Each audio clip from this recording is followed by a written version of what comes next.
Hello friends, welcome back to another episode of our I Do Work Here Lady, where people are mistaken for regular Joes when they actually work at the places they're in. In this episode we have 3 stories. This first episode is a special one. This story was emailed to me by one of my subscribers, who was reminded of it when I mentioned that I used to work at Quiznos making sandwiches about 10 years ago. I hope you all stay for the story today and subscribe for future videos. It's a really good story. This story is titled, Karen Makes Fun of Me for Working at a Sandwich Shop. I own the store and many others. So, I own a chain of well-known sandwich shops across town, and have been successfully running them for many years now. When I first got into the business and had only one store, I used to work at the front counter, making sandwiches that were made to order and ringing up the till. Over time, I was able to build a great team of employees, let them handle all the front-end work, and slowly expanded my stores. I'm pushing 60 this year and now have the luxury of doing spot checks here and there. I visit the stores mostly to pick up paperwork and check on the managers. I've encountered my share of colorful personalities over the decades, from employees to customers. This is a tale of the time I had the delightful pleasure of interacting with a hellish beast and her devilish kids. It was a regular afternoon, and my locations usually got pretty busy around lunch with a flood of kids and adults coming in on their breaks. One day, when I was at one location picking up some paperwork, one of the employees had a family emergency. Her dad got into a bad car accident and needed to leave. Since I was already in the shop, I sent her home and decided to cover the rest of her shift, leaving me with the store manager. It had been many years since I worked up front, and I was getting excited to get back into it. Since there were no extra large shirts, I just popped on the franchise hat and started making sandwiches in a white t-shirt and jeans. It was nearing the lunch rush, and we had a lineup of customers. The store manager and I had a pretty good assembly line going when in walked a woman, a Karen, as my nephew says you call this type of lady, with her 2 young kids, both maybe around 5 to 6 years old. From the moment she entered, this Karen was loudly and obnoxiously talking on her phone, something about how this girl at work was so far up the boss's behind that she had garbage all over her nose. I'm not sure if Karen had a hearing problem or a filter problem, because soon she was complaining about the line and the wait, saying she was in a rush and everyone in the shop could hear her. To top it all off, her children were running around the shop, climbing on chairs and tables, knocking on the window, and getting their messy, snotty faces all over the glass. This event happened a few years ago, so my memory of the exact dialogue is vague. Please forgive me for any inaccuracies. She finally got to the counter, and I gave my usual greeting, "Good afternoon. What can I get for you?" Karen held a finger up in the air at me so she could take an extra minute to tell her friend on the phone that she was about to order. I waited until she decided to acknowledge me, greeted her again and said, "What can I get for you?" "Italian cuts on toasted whole wheat bread with tomato, lettuce, onion, mayo, mustard, cheddar cheese." Karen spoke fast and immediately went back to her phone call. Unfortunately, I couldn't hear her order due to her crazy kids screaming in the background. I had to ask her to clarify, "Sorry, what kind of bread?" She held up her finger at me again, put her phone call on hold, and repeated her robotic order, "Italian cuts on toasted whole wheat bread with tomato, lettuce, onion, mayo, mustard, cheddar cheese." I caught the whole wheat bread this time and began putting her sandwich together. I did have to ask her to clarify again the items she wanted on the order. Instead of answering specifically for what items she wanted, she would exasperatedly repeat her super speed order. Note: I'm not as spry as I used to be, and my hearing probably isn't what it was, but it really doesn't help when you talk like an auctioneer and have your little monsters screeching like wild cats fighting pterodactyls in the background. That ear-piercing chaos alone is enough to disrupt any sense of thought and clarity. I was doing my best to get this order together so this lady and her living sirens could leave. Once or twice she called after them in a lazy, sing-songy voice, "Tristan, Emily, quiet down." She didn't even try to control them. There's a good chance these kids are going to grow up wild and out of control, but they're not my kids, so not my problem. As I was about to put the veggies on the sandwich, Karen squawked at me and said, "Wait a minute, is that toasted?" I said, "Yes, it is." Her mouth fell open, jaw to the ground, and she said, "I said not toasted." I replied, "Oh, did you? I apologize. I must have misheard you. I can remake your sandwich." I was a little flustered because, in her insane order that she repeated 5 times, I swear I heard untoasted, but she must have said not toasted. I turned to put the sandwich I started on the back counter to deal with later, when I heard her mutter into her Bluetooth, "Freaking idiot made my sandwich wrong." I froze, glanced over at her, and asked, "I beg your pardon?" At this point you could hear the place go quiet. All the customers were watching this ordeal intently. Her children, of course, were still screaming. Karen looked me up and down, maybe trying to set me on fire with her thoughts. I said, "Ma'am, I'm sorry I made your order incorrectly, but there's no need for name-calling." The woman then blew up and transformed into a banshee. "What, are you my mother? If you made my sandwich right the first time, we wouldn't be here now, would we?" I said, "Not toasted, not toasted." "Is that so difficult for you to comprehend? It means don't put it in the oven." Maybe if you weren't such a loser, you wouldn't be 100 years old, working at such a crummy job and going nowhere in life. Shocked, I was speechless at her whirlwind of insults as she continued, "Hello? Do you even understand English?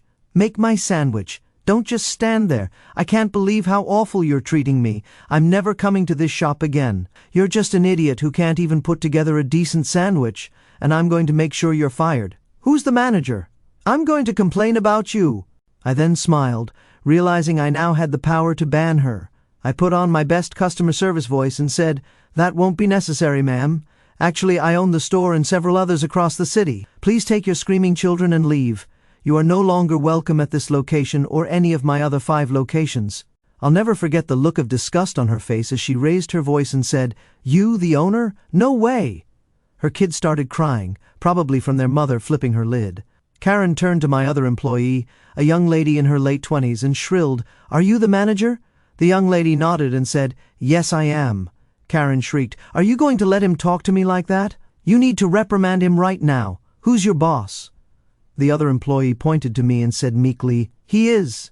Karen's face crunched up like she just smelled something rotten and sharply looked at me. I smiled and waved at her while she squealed, "You?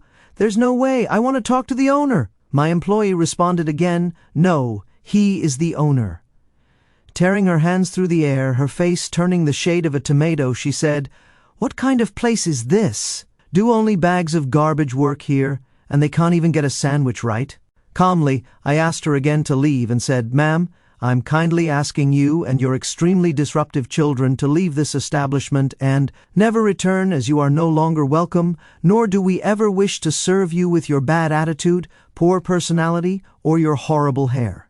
Karen let out what I can only describe as a discernible shriek and stomped out of the shop without even waiting for her 2 kids, who stumbled behind her sobbing, "Mommy, wait!" Never have I ever felt such satisfaction kicking out such a rude and horrible person. I felt sorry for her kids. "Lady, if you weren't such a piece of work, maybe you'd have a happier life and learn to love your kids a little more, instead of taking it out on people trying to make you lunch." This story brings me back to the sandwich-making days at Quiznos. Thank you to this lovely subscriber who emailed me this story because he didn't have Reddit. You reminded me about this horrendous customer I used to deal with, and you sent me a message saying, "I bet you own a bunch of Subways. I hope you enjoyed this story today." If you did, please make sure to hit that like button and leave a comment. If you aren't subscribed, hit that subscribe button and turn on notifications so you don't miss future stories.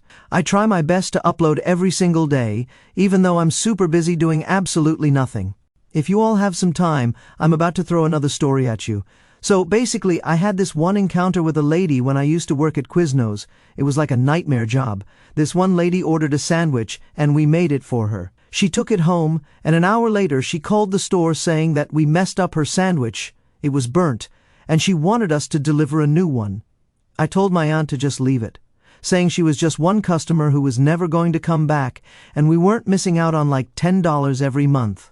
But my aunt, who was really dedicated to customer service, offered to deliver a new sandwich to her. So, we made a brand new sandwich, gave her a soup and a bag of chips or whatever, because my aunt really wanted her to come back, even though she was a piece of work. I had to drive across the city to her house to deliver this brand new sandwich that she complained was burnt.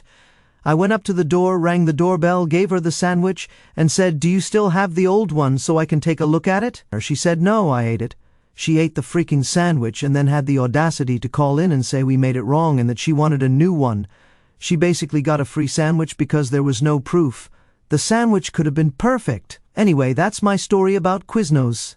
Continue with this. Next story is titled, "I Do Work Here So You Don't." I didn't know this subreddit existed, but this was originally posted in our IDontWorkHereLady and was referred here. It's not a perfect fit here either, but definitely a better one, hence the title. Haha! I work in a reception area as an assistant to one of the vice presidents at a fairly large retail company. The reception suite is also the lobby area for the two other vice presidents, and the first of several places you go to get to the CEO. They were interviewing potential new executives for a high-ranking position yesterday, and I overheard pretty much all of the conversations. So, I knew they had already internally decided to hire one particular applicant, and this last interview was just a formality. The CEO does a lot of undercover boss work. She's known for putting on workers' clothes. Oh my gosh, I read that wrong. She's known for putting on workers' clothes, not Kyo workers' clothes. That'd be very weird. She's known for putting on workers' clothes and going into our factories or to the call center to handle customer service complaints herself. Her face isn't on the website. She doesn't appear in promotional materials, plus she has a gender-neutral name, and she's really good at keeping it low-key. The new applicant came in and tried to walk past the desk, even though it's set up so it's pretty obvious you need to check in. I said, "Hi, excuse me, do you have an appointment?" He just kind of grunted. I asked his name and who he was here to see so I could check him in. He just said, "I'm expected," but I kindly insisted that I get his name and said something to the effect of, they'd like to get a heads up before scheduled appointments to make sure all their ducks are in a row in the interest of your valuable time. He rolled his eyes and gave me his name. I realized he was the new executive they were likely hiring. He'd worked just across the hall when hired, so I wasn't thrilled about that, but tried to keep a calm demeanor because we'd have to get along. He'd basically be my boss soon. Within a few seconds of sitting down, he said, "Well, are they coming, or did you not tell them that I'm here?" I had paged the office phone, but the person they were seeing was in a meeting that was running late, so I asked if he wanted coffee or water. He asked for a very elaborate coffee drink. All we have are Nescafe pods, but we're supposed to do whatever we can to avoid telling corporate visitors no, so I had someone go get his coffee from a Starbucks. Not even a thank you when she returned with it for him. The guy was getting increasingly more hostile, asking when his meeting would start, accusing me of bungling the schedule and unplugging our lamp without asking so he could charge his iPhone. That's when our CEO came out. She said, "I can start my shift early. You hop off," and gave me a wink. It wasn't the first time she's come in pretending to be a receptionist. I deal with a lot of communications from people trying to get to the vice presidents, and she likes seeing how higher-ups within the company treat us lowly assistants.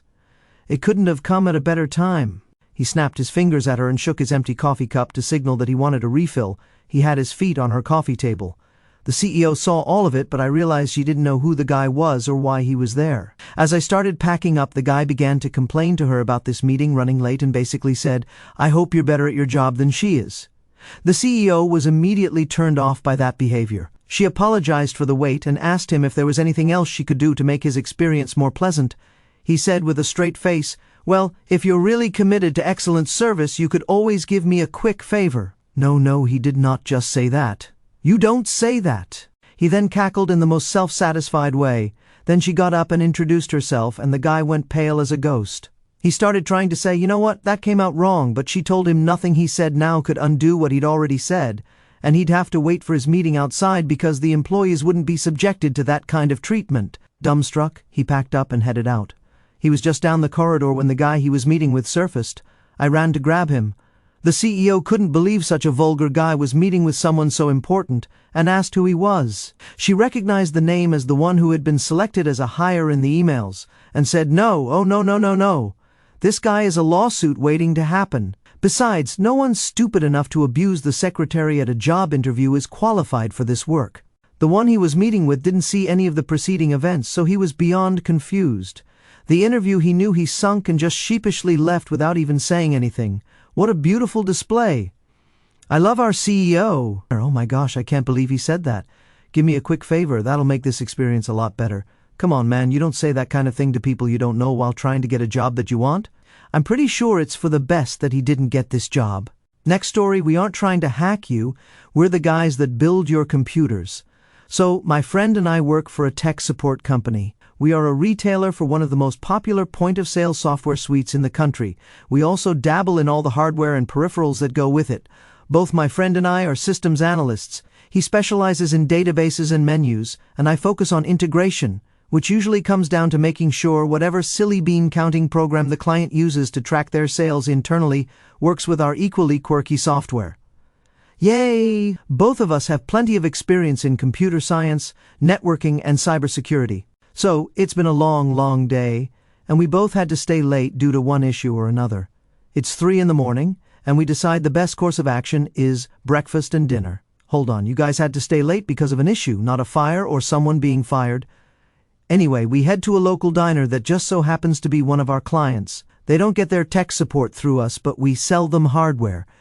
Being nerds and lacking basic people skills, we don't notice that we're the only customers in the place. It's dead. We get coffee and breakfast/dinner, just a couple of nerds enjoying the fruits of our labors. That's when my friend notices something mounted to the ceiling behind me, a wireless access point. I didn't know they had customer Wi-Fi, he says. It turns out they don't.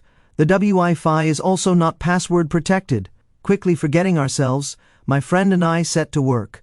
After gaining access to the Wi-Fi through my phone, I poke and prod and find out that the Wi-Fi is plugged into their switch. This means it's behind all of their security and basically is a backdoor into their computer system. The two of us get about as animated as nerds are prone to do and begin throwing jargon around as we analyze and prod at the store's network. We find their office computer and are soon just one password away from their internal documents. The store is horrendously unsecured. After confirming our suspicions, we discuss, and my friend says the phrase that triggers this whole situation. He says, "Okay, how would you do it? How would you rob this place?" That's a great thing to say out loud when you're eating in a diner at 3 in the morning and also trying to access the business's internal documents. I start off on a long and elaborate plan involving a Raspberry Pi, some batteries, and a woman's purse. Any person versed in cybersecurity would be laughing at the two of us by this point. However, the general manager for the diner was not well versed in cybersecurity. We hadn't noticed, but our waitress had gone into the kitchen to do dishes, and the general manager was now the waiter. He never said anything to us but was on top of the drink refills. My friend and I compared ideas for stealing from this place and then estimated out loud how easy a diner like this would be to rob in terms of credit card numbers and employee identities. All parts of this discussion were basic and silly, but the general manager heard scary words like dark web, Bitcoin, and blockchain and other such terms. So he grabbed a notepad and began to write things down. The store's general manager had written down as much of our conversation as he was able to, and despite mishearing some of the jargon, he did a decent job of documenting both of our plans for robbing the diner. He then called the store's internal IT company and told them what we were saying. The IT guy who took their phone call was relatively new and told the general manager to call 911. Again, my friend and I were more concerned with our food than the surroundings.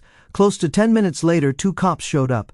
They sat near us, separated by a divider, and coffee just materialized silently at the table. Coffee materialized silently at the table, that's quite the description. They then just looked at each other and quietly sipped the magically appearing coffee. Again, my friend and I didn't notice this. Finally, we finished our meals, paid, and left without being challenged. The cops suggested that real hackers would not actually openly discuss their hacking plans and that there was no basis for arrests around intent to rob. They did, however, confirm that the stuff we were talking about sounded real, so we weren't some kids trying to get on the news or such.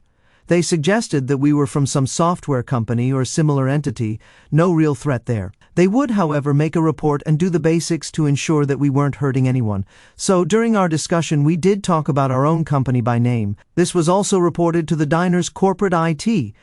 This, in turn, got reported to our corporate office. Our corporate office stated that they didn't know of any employees matching our description since we work in a separate building, so we don't have a lot of face-to-face interaction with our own administration, and that hacking or counter-hacking is not a service they provide. Now, their company and ours believed that a pair of evildoers were going about masquerading as our techs and trying to talk their way into people's offices. A meeting was set up the next day. The meeting happened, and since both myself and my friend are the senior tech analysts on duty, we were part of it. It was a conference call with the diner's corporate IT team. They explained the situation, that there might be people pretending to work for us, trying to get into our clients' systems. The police had a report on the situation, and there was a whole recording of 2 people in question. We all sat down, and the evidence played, and we ended up staring at ourselves sitting at a table across from a pair of cops, discussing how insecure the store was. Our entire side of the meeting started laughing, and my boss explained that those 2 nerds were not only employees but were sitting in on the meeting. We both announced ourselves and apologized to everyone for causing such a scene. The diner's IT team was at a loss for words, and we finally heard, so you guys could steal from us that easily?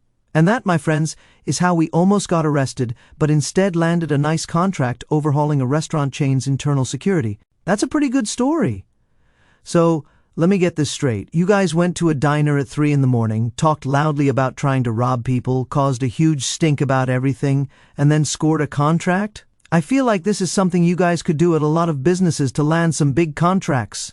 As a reader dropping a comment on these stories, I'm absolutely loving the mix of clever clapbacks, hilarious misunderstandings, and pure petty justice. These tales are a wild ride, from dealing with entitled Karens to accidentally landing a business deal while looking like hackers.